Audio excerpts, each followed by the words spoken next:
Merci d'écouter la radio nationale du Mali. Il est 13h à Farabougou dans le secteur de Nyono, région de Ségou.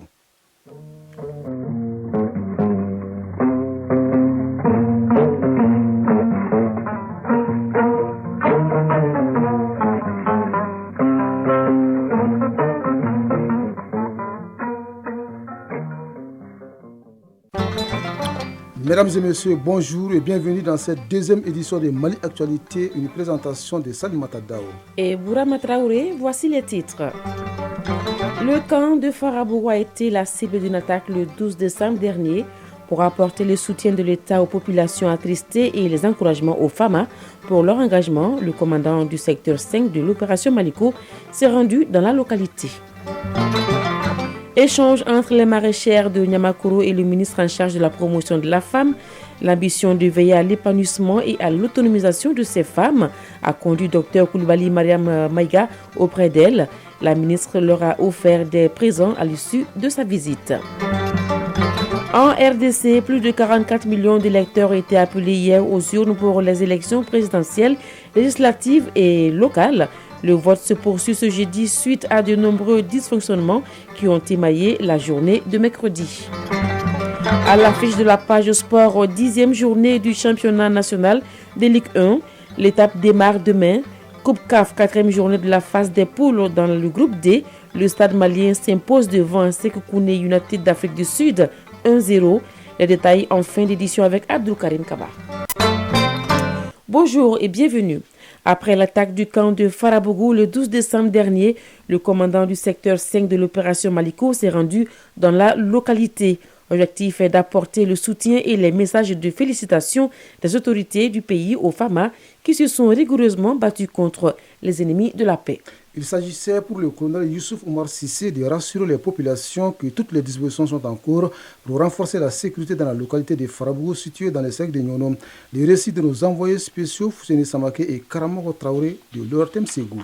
À Farabougou, cette visite du commandant secteur 5 de l'opération Maliko a pour but de féliciter les hommes sur le théâtre de l'opération pour leur réaction face à l'attaque du camp de Farabougou le 12 décembre dernier. Le colonel Youssouf Oumar Sissé leur a apporté le soutien des autorités nationales avant de les inviter à plus d'engagement et de vigilance pour la réussite de leur mission régalienne. Commandant Abdraman Diallo, commandant du GTA 1, Kélétigui de Farabougou. Comme secteur, ça permet de regalvaniser la troupe.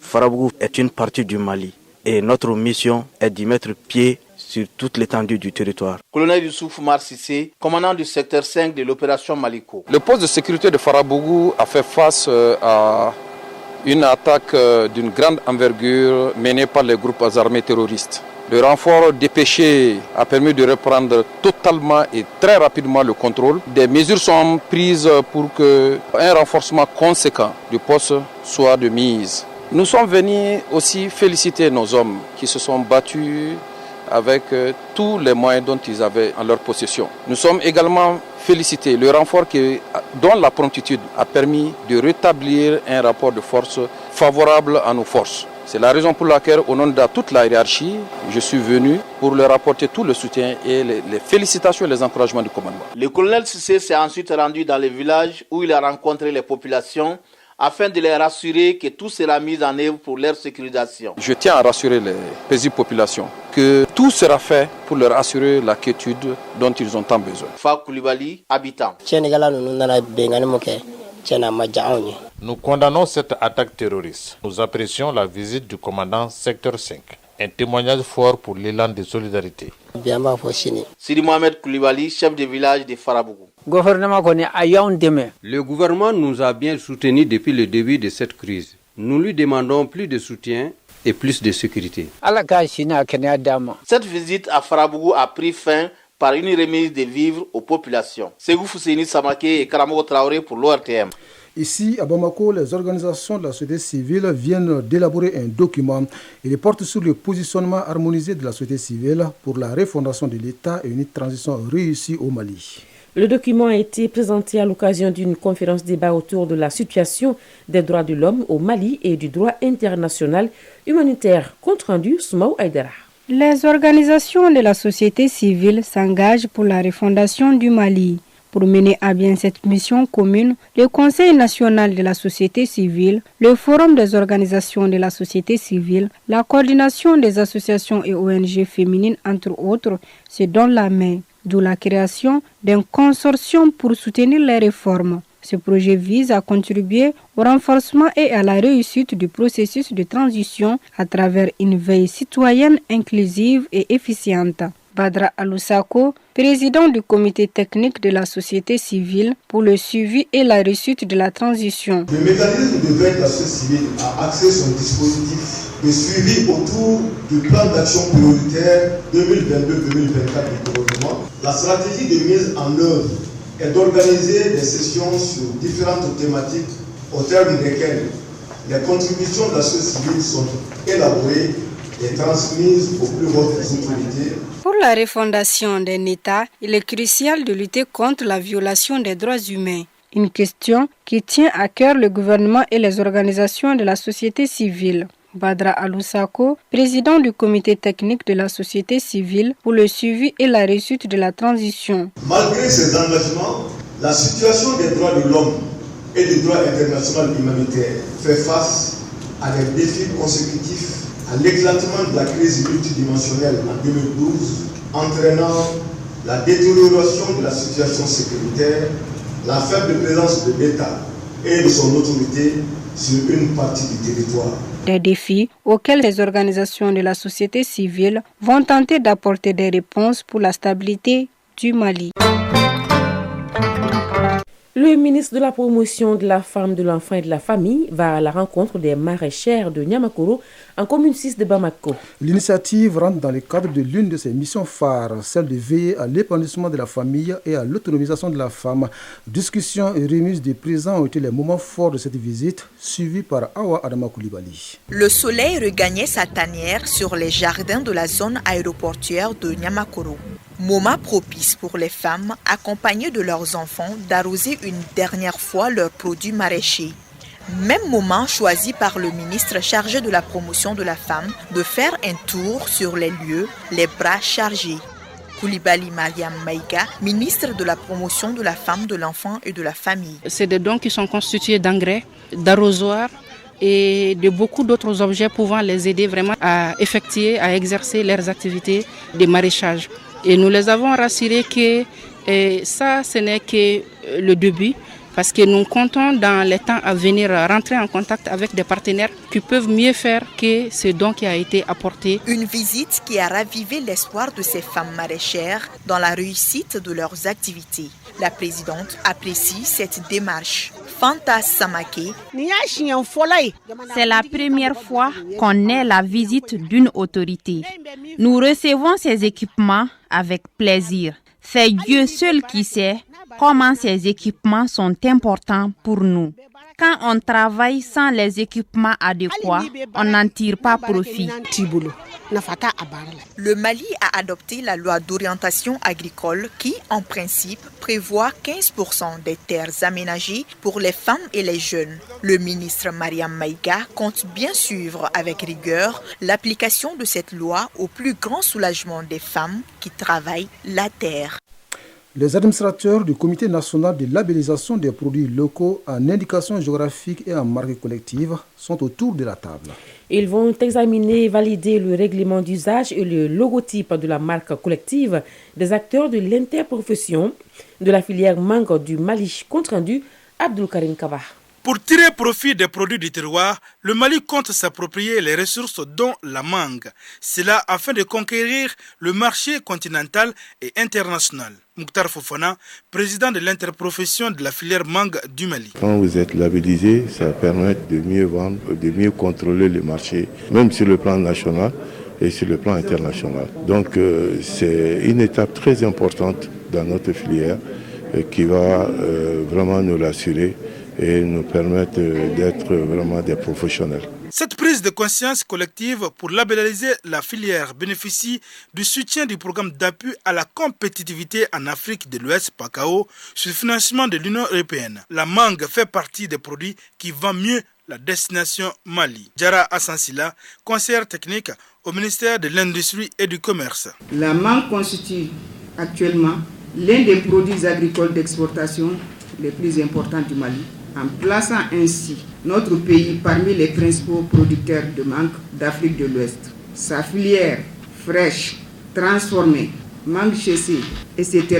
fait partie des filières agricoles nationales les plus structurées et organisées, avec la mise en place d'une interprofession en 2011. Avec la labellisation, les mangues du Mali seront facilement identifiées et distinguées sur les marchés régionaux et internationaux.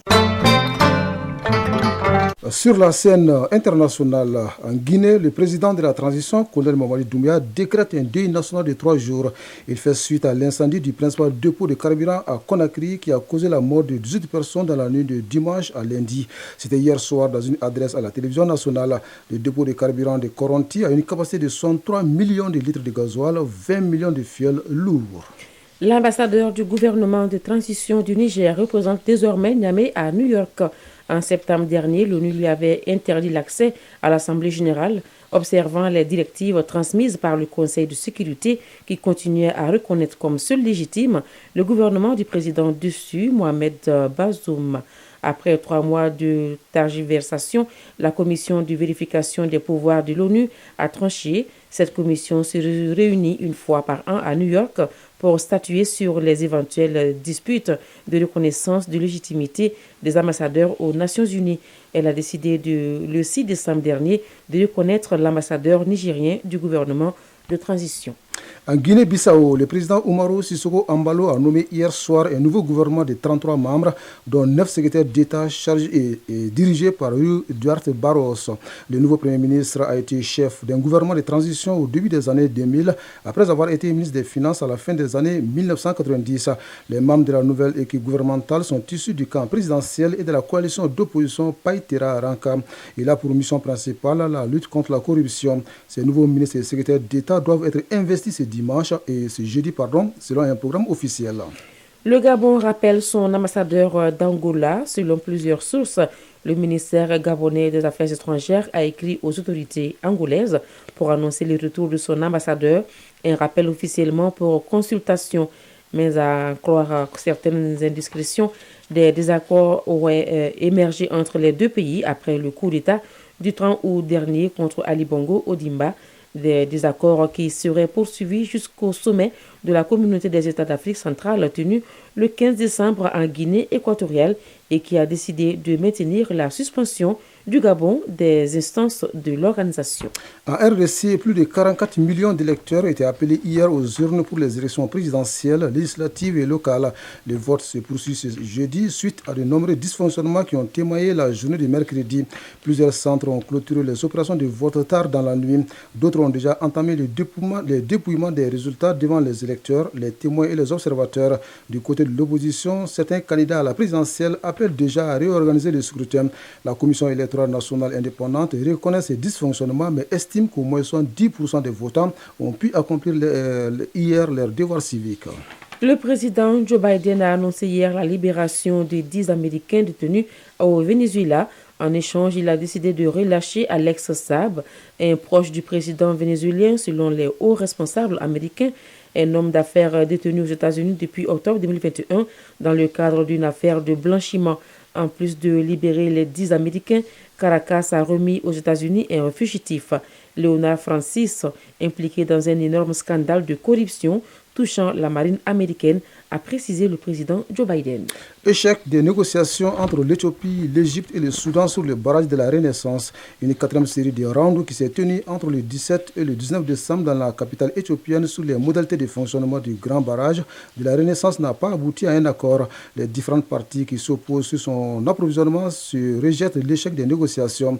Le barrage de la Renaissance, qui a coûté environ 3,5 milliards d'euros, est au cœur de vives tensions régionales depuis que l'Éthiopie a commencé sa construction en 2011. L'Égypte et le Soudan, qui craignent que ce barrage ne réduise leur approvisionnement en eau, ont à plusieurs reprises demandé à Addis Abeba de cesser de le remplir. Mais l'Éthiopie poursuit ses opérations de remplissage. Selon Addis Abeba, le réservoir contient près de 49 milliards de mètres cubes d'eau sur les 74 milliards attendus. À Madagascar, le Premier ministre Christian Nisaya a présenté hier soir la démission de son gouvernement au président Andry Rajoelina, fraîchement investi pour son second mandat de 5 ans. Après l'avoir accepté, le président Rajoelina a demandé à ses anciens ministres d'assurer les affaires courantes jusqu'à la nomination des nouveaux gouvernements. Le 1er décembre dernier, lors de l'annonce des résultats officiels de la présidentielle, Andry Rajoelina avait annoncé qu'il procéderait à quelques changements dans son équipe, tout en annonçant que ceux qui avaient fait leurs preuves durant son premier mandat seraient reconduits. On ne change pas une équipe qui gagne, avait-il martelé. Sauf surprise, il devrait alors reconduire son premier ministre. Le Conseil de sécurité de l'ONU a reporté hier pour la 3e fois son vote sur une résolution destinée à améliorer la situation humanitaire à Gaza. Au même moment, les chefs du Hamas étaient en Égypte pour parler d'une trêve dans le conflit avec Israël et d'un échange de prisonniers. Selon un rapport du Bureau de la coordination des affaires humanitaires de l'ONU publié hier, la moitié de la population, soit plus d'un million de personnes de Gaza, souffrent de faim extrême ou sévère. Au Bénin, le président Patrice Talon a déclaré aujourd'hui vouloir rétablir rapidement les relations entre le Bénin et ses voisins qui ont connu des coups d'État, dans un discours devant l'Assemblée nationale, évoquant notamment le Niger. Le chef de l'État béninois a affirmé qu'il y avait un temps pour condamner, un temps pour exiger et un temps pour faire le point et prendre acte. Radio Mali, il est 13h16 à Bamako.